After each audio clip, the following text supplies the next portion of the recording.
Okay, hello. So I'm going to just talk to you about how to read a syringe, because this is a skill and there are lots of different syringes of all different sizes, and we need to, once you've done your drug calcs and worked out how much you're going to give the patient, you need to also be able to accurately get the amount into the syringe. So you need to know how to read the syringe. So I've got some big syringes here so it's easy for us to see what's going on. So how to read syringe. So firstly, look at the numbers, obviously, and if the numbers are a bit rubbed off or anything, then don't use that syringe. Get one that looks good, but if you're working in a hospital, they'll all be coming out of a packet and perfect. Now, when you're reading a syringe, so when you pull back to draw up the liquid, right, there's a rubber stopper.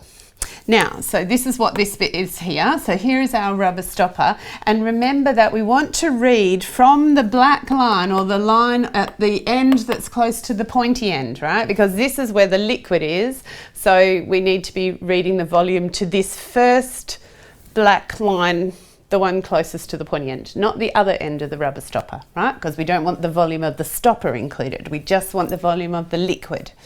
So, now, how are we going to go about this? So when you look at your syringe, you will notice numbers and the little lines in between. Now, this is really important. So we need to work out, what do those little lines mean? I mean, if you just had to give 1 mil, well, that's going to be quite straightforward. But what if it was 1.4 mils? How do we work this out? So we look at how many little lines, but really what we need to look at is how many spaces are there. So here we have 1, 2, 3, 4, 5 spaces. So that's 1 mil between 1 and 2, right? 1 mil, and there's 5 spaces. So we could do a bit of working out. There's a few ways to go, so I'll explain a couple of ways.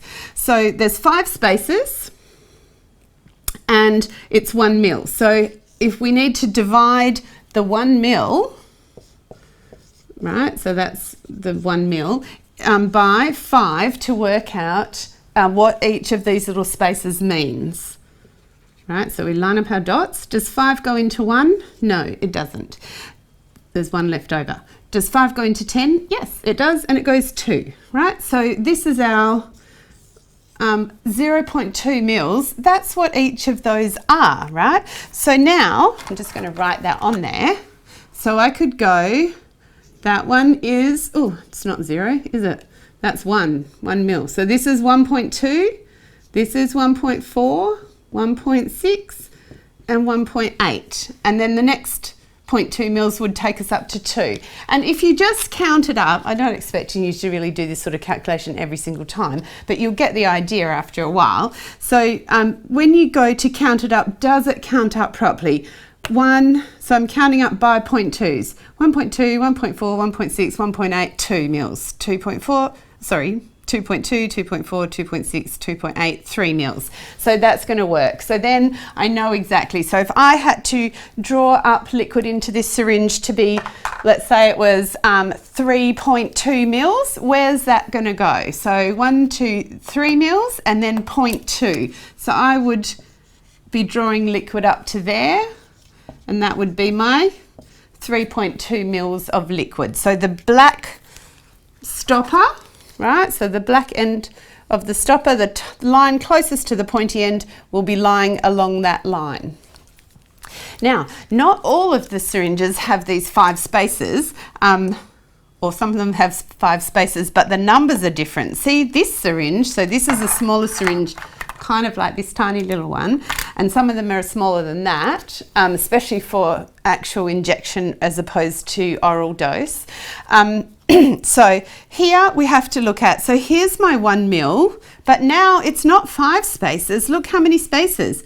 1, 2, 3, 4, 5, 6, 7, 8, 9, 10 spaces. And I know that 1/10 of a mil will be 0.1 mils. So now that will be 1.1, 0.2, 0.3, 0.4, and usually this longer one will be 1.5, so that's 1.5 mils there, 1.6, 0.7, 0.8, 0.9, 2. And so we just count it up to check that you are getting it correct. So how would I put Well, I can't put 3.2 mils in this syringe because it only goes to 3, so I'd need a bigger syringe.